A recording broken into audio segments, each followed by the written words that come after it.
to me and his channel.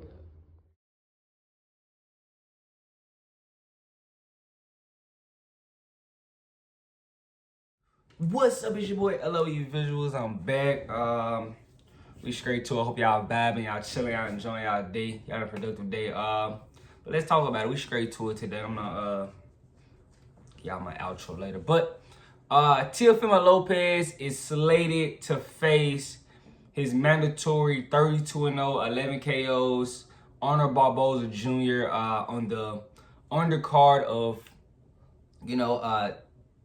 Ryan Garcia Rowley, Devin Haney, and Jose Ramirez and Teo supposed to be a fight before the third fight, and it was added. And I'm excited for it. This is part of Teo's deal with Turkey Al-Sheikh. He's working with Turkey Al-Sheikh, and I'm surprised. I'm pretty sure that this happened because they couldn't get the situation with Richardson. A lot of people.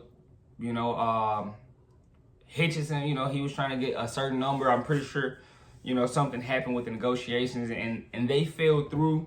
And, Teo was upset about it. He was like, he got to complaining about what he took to fight each, certain guys. And he was kind of mad that, Hitchison didn't take the contract for the unification.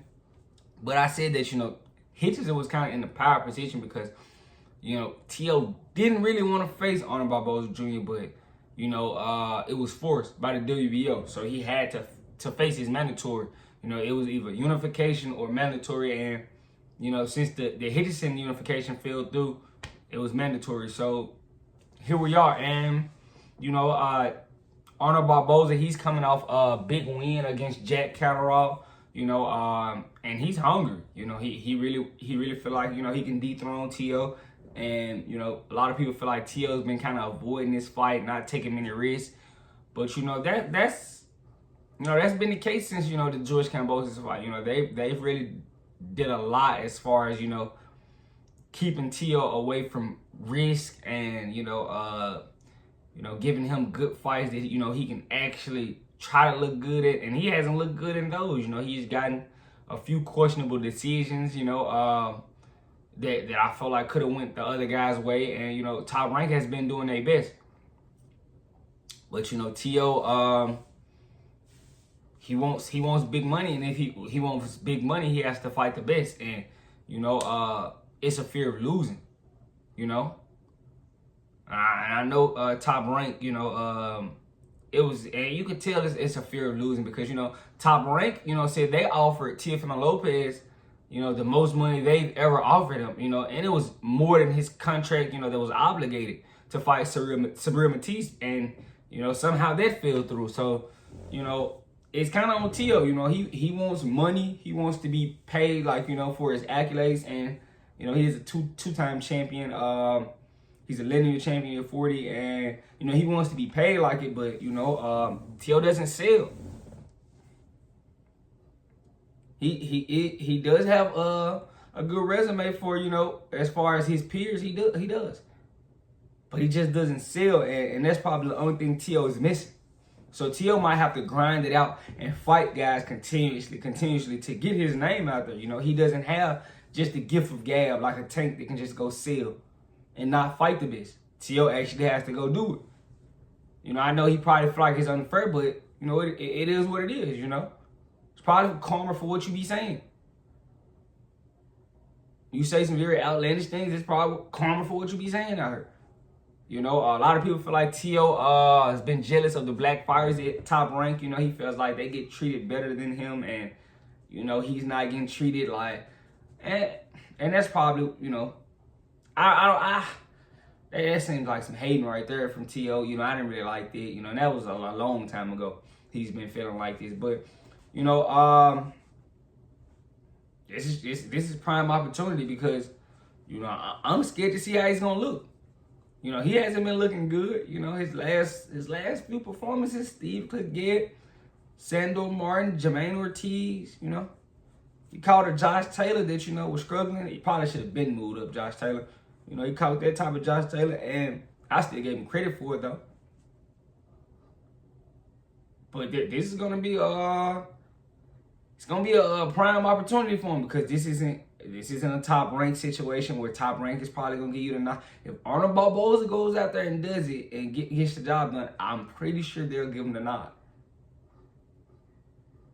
That's just my honest opinion. I'm pretty sure they'll give Arnold Barboza the junior, the nod. He's, especially on a card like this, is gonna be, in Times Square. The fans are gonna be outside. They're gonna be watching them. It's, I don't think they're gonna have an issue with giving the guy, the right guy the decision in this situation.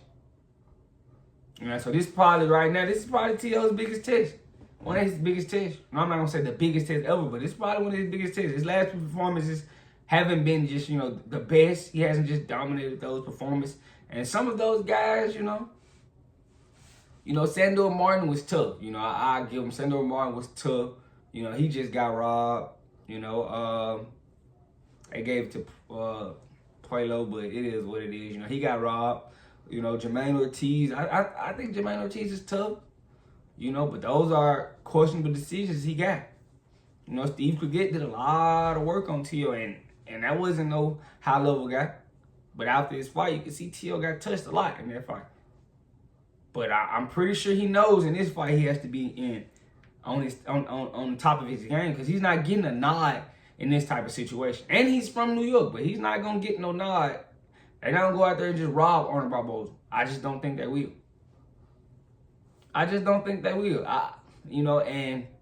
And I know he doesn't want to lose to Arnold Barboza, because it puts him in question to lose certain fights, But I think him working with Turk Al-Sheikh is good, because Turk Al-Sheikh has already said, he's not really worried about guys losing fights if you're fighting the best. So, but if he did lose, could he still go up to welterweight?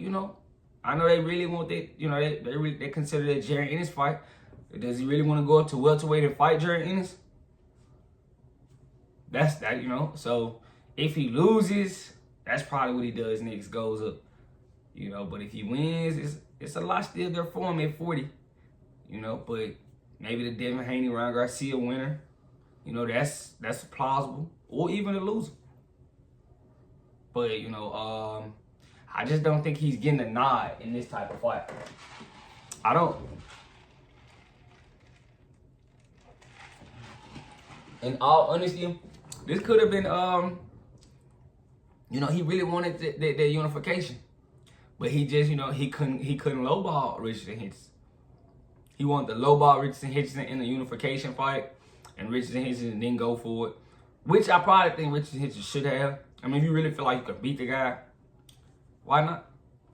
Because it gives you room to not be the B-side next time. That's what I think. But, I'm shocked. Teal has to fight his mandatory here. And I know it's going to be a tough spot. I want to see how he looks. We haven't seen him in a while. So this is going to be big. I want to see it. They're putting it on a triple header. It's a triple header card now. Devin, Ryan, and T.O. on a card. That's supposed to happen in May. So that's going to be a bang. I'm definitely going to tune in and watch that for sure. That's going to be a bang. I'm going to tune in and see what's up. But, right now, I ain't going to pick no winner right now. Seriously, I'll pick one for you guys. Maybe I'll go on live and talk about who I think will win. I have to, do a little bit more on Arnold Barboza. I've seen him maybe twice, 2 or 3 times. Just catch them. But I have to give you guys a prediction later. But let me know what you guys think about it. Make sure y'all smash the like button.